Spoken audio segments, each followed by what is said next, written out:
ಹರೇ ಶ್ರೀನಿವಾಸ. ಮಂಕುತಿಮ್ಮನ ಕಗ್ಗದ ತಾತ್ಪರ್ಯ 6ನೇ ತಾತ್ಪರ್ಯ ಹೇಳಿದ್ದೇನೆ. ಶ್ರೀನಿವಾಸ. ಒಗಟೇನಿ ಸೃಷ್ಟಿ ಬಾಳಿನತ್ತವದೇನು, ಬಗೆದು ಬಿಡಿಸುವರ್ಯಾರು ಸೋಜಿಗವನಿದನು.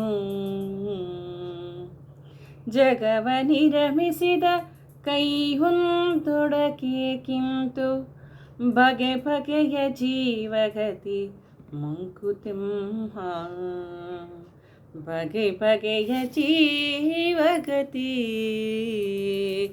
ಮಂಕುತಿಮ್ಮ. ಒಗಟೆ ಏನು ಈ ಬಾಳಿನರ್ಥವದೇನು, ಸೋಜಿಗವನಿದನು ಏನು. ಕೈಯೊಂದಾಡಕೆ ಕಿಂತು ಕೈ ಒಂದು ಆಡುವುದೇ ಅದು ಏಕೆ ಎಂದು ಪ್ರಶ್ನಿಸುತ್ತಿದ್ದಾರೆ. ಈ ಸೃಷ್ಟಿ ಎನ್ನುವುದು ಒಂದು ಕಗ್ಗಟ್ಟು. ಈ ಕಗ್ಗಟ್ಟು ಏನು? ಈ ಬಾಳಿನ ಅರ್ಥ ಏನು? ಏನಾದರೂ ಅರ್ಥವಿದೆಯೇ? ಈ ಆಶ್ಚರ್ಯಕರವಾದ ಕಗ್ಗಟ್ಟನ್ನು ಯೋಚಿಸಿ ಯಾರು ಬಿಡಿಸಬಲ್ಲರು? ಈ ಜಗತ್ತನ್ನು ಒಂದು ಕಾಣದ ಕೈ ನಿರ್ಮಿಸಿದೆ ಎಂದರೆ ಈ ವಿಧ ವಿಧವಾದ ಜೀವಗತಿಗಳು ಏಕೆ ಹೀಗಾಗಿದೆ ಎಂದು ಇಲ್ಲಿ ಹೇಳುತ್ತಿದ್ದಾರೆ. ಈ ಸೃಷ್ಟಿ ಒಂದು ಒಗಟೆ. ಈ ಬಾಳಿಗೆ ಅರ್ಥವೇನು? ಆದರೆ ಈ ಒಗಟನ್ನು ಬಿಡಿಸುವವರು ಯಾರು? ಈ ಜಗತ್ತನ್ನು ಸೃಷ್ಟಿ ಮಾಡಿ ಅವರೇ ಕಾಪಾಡುತ್ತಿದ್ದಾರೆ, ಅವರೇ ನಿರಾಕರಿಸುತ್ತಿದ್ದಾರೆಯೇ, ಅಥವಾ ನಮ್ಮನ್ನು ನೋಡಿಕೊಳ್ಳುತ್ತಿದ್ದಾರೆಯೇ, ಅಥವಾ ಸಮಾನತೆ ಏಕಿಲ್ಲ? ಯಾಕೆ ಈ ಸೃಷ್ಟಿಯಲ್ಲಿ ಸಮಾನತೆ ಏಕಿಲ್ಲ? ಬೇರೆ ಬೇರೆಯಾದ ಜೀವಗತಿ ಏಕೆ ಎನ್ನುವ ಪ್ರಶ್ನೆಗಳು, ಹಲವಾರು ಪ್ರಶ್ನೆಗಳು ನಮ್ಮ ಮುಂದೆ ಬರುತ್ತದೆ. ಹಾಗೆಯೇ ತಮಗೆ ತಾವೇ ಹೇಳಿಕೊಳ್ಳುವ ರೀತಿಯಲ್ಲಿ ಶ್ರೀ ಗುಂಡಪ್ಪನವರು ನಮ್ಮೆಲ್ಲರ ಮುಂದೆ ಈ ಕಗ್ಗದ ರೂಪದಲ್ಲಿ ಇಟ್ಟಿದ್ದಾರೆ. ಈ ಕಗ್ಗದಲ್ಲಿ ಎಲ್ಲ ಜೀವಿಗಳಲ್ಲೂ ಇರುವ ಈ ಚೇತನವು ಜ್ಞಾನ ಸ್ವರೂಪ. ಆದರೆ ಕೆಲವರು ಜ್ಞಾನಿಗಳು ಮತ್ತು ಕೆಲವರು ಏಕಿಲ್ಲ ಎಂದರೆ ಕೆಲವರು ಕನ್ನಡಿ ಒರೆಸಿ ಶುದ್ಧವಾಗಿದೆಯೇ ಎಂದು ಪ್ರಶ್ನಿಸುತ್ತಾರೆ. ಹಾಗೆ ಕೆಲವರು ಕನ್ನಡಿಯ ಮೇಲೆ ಧೂಳು ಕೂತಿದೆ, ಧೂಳನ್ನು ಒರೆಸಿದರೆ ಅದು ಸಹ ಪ್ರಕಾಶಿಸುತ್ತಾ ಶುದ್ಧ ಬಿಂಬವನ್ನು ಪ್ರತಿಫಲಿಸುತ್ತದೆ. ಆದರೂ ಏನಿದು ಪ್ರಪಂಚ ಎಂಬ ಪ್ರಶ್ನೆ ಮತ್ತು ಅರ್ಥವೇ ಆಗುತ್ತಿಲ್ಲವಲ್ಲ, ಅಥವಾ ನಮಗೆ ಅರ್ಥವಾಗಿರುವುದು ಪೂರ್ಣವಲ್ಲ ಎಂಬ ಭಾವ ಎಲ್ಲರಿಗೂ ಬರುತ್ತದೆ. ಇದು ಅರ್ಥವಾಗದ ಗಂಟಾದರೆ ಯಾರಾದರೂ ಬಿಡಿಸಬಹುದಲ್ಲ ಎನ್ನುವ ಪ್ರಶ್ನೆಯು ಉದ್ಭವವಾಗುತ್ತದೆ. ಈ ಜಗತ್ತನ್ನು ನಿರ್ಮಿಸಿದ ಅಥವಾ ಸೃಷ್ಟಿಸಿದ ಕೈ ಒಂದೇ ಎಂದಾಗಿದೆ.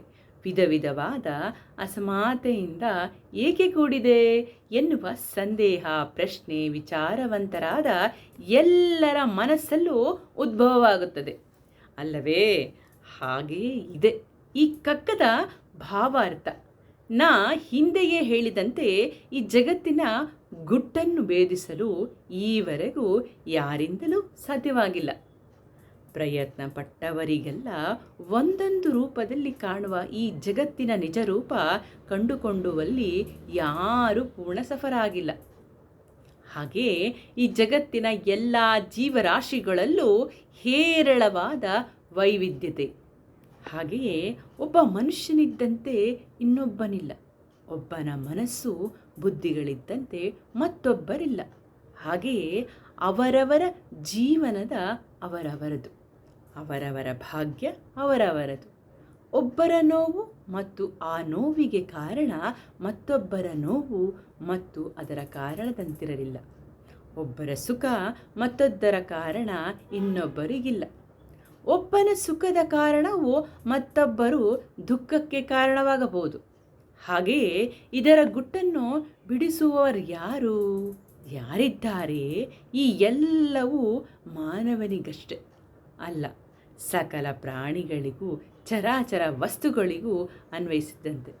ನಮ್ಮ ಮನೆಯ ಬೀದಿನಲ್ಲಿ ಒಂದು ಮುದಿ ನಾಯಿ ಹೊತ್ತಿನ ಊಟಕ್ಕೆ ಹೋರಾಡುವಾಗ ಹಾಕಿದ್ದ ಯಾವುದೋ ಒಂದು ತಿನ್ನಲಾಗದೆ ಮುದಿತನ, ಸಾವು ಬದುಕುಗಳ ಮಧ್ಯದಲ್ಲಿ ನೆರಳುವಾಗ ಅಥವಾ ಬಹಳ ದಿನಗಳಿಂದ ಬೆಳೆದು ಹೆಮ್ಮರವಾಗಿ ಎಲ್ಲರಿಗೂ ನೆರಳನ್ನು, ಪ್ರಾಣಿ ಪಕ್ಷಿಗಳಿಗೆ ಆಹಾರವನ್ನು, ಆಶ್ರಯವನ್ನು ನೀಡಿದ ಒಂದು ಮರವನ್ನು ಯಾವುದೋ ಕಾರಣಕ್ಕೆ ಕಡಿದಾಗಲೂ ಏ ಪರಮಾತ್ಮ, ಏನಿದು ಈ ಜೀವಿಯ ಅವ್ಯವಸ್ಥೆ ಎಂದು ನನ್ನ ಮನಸ್ಸು ಕರಗುತ್ತದೆ.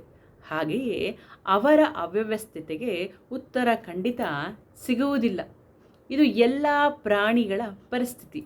ಅಷ್ಟೇ ಅಲ್ಲ, ಇಂದು ಸುಖ ನಾಳೆ ದುಃಖ, ಇಂದು ಆರೋಗ್ಯ ನಾಳೆ ಅನಾರೋಗ್ಯ, ಇಂದು ಮಿತ್ರ ನಾಳೆ ಶತ್ರು, ಇಂದು ಸಂತೋಷ ನಾಳೆ ಬೇಸರ, ಹೀಗೆ ಇಂದು ನಾಳೆಗಳಲ್ಲಿ ಮತ್ತು ದಿನದಿನಕ್ಕೆ ಬೇರೆ ಬೇರೆ ಭಾವಗಳು. ಈ ರೀತಿಯ ವೈವಿಧ್ಯಕ್ಕೆ ಕಾರಣರ್ಯಾರು ಅಥವಾ ಕಾರಣವೇನು? ನಾವೆಷ್ಟು ಕಾರಣ, ಪರರೆಷ್ಟು ಕಾರಣ, ವಿಧಿಯೆಷ್ಟು ಕಾರಣ, ವಿಧಾತನೆಷ್ಟು ಕಾರಣ, ಹೇಗೆ ಮತ್ತು ಹಲವಾರು ಪ್ರಶ್ನೆಗಳ ಭಾವವೇ ಈ 6ನೆಯ ಕಗ್ಗ. ತಾತ್ಪರ್ಯವನ್ನು ಹೇಳುತ್ತಾ ಮುಗಿಸುತ್ತಿದ್ದೇನೆ. ಹರೀಶ್ ಶ್ರೀನಿವಾಸ.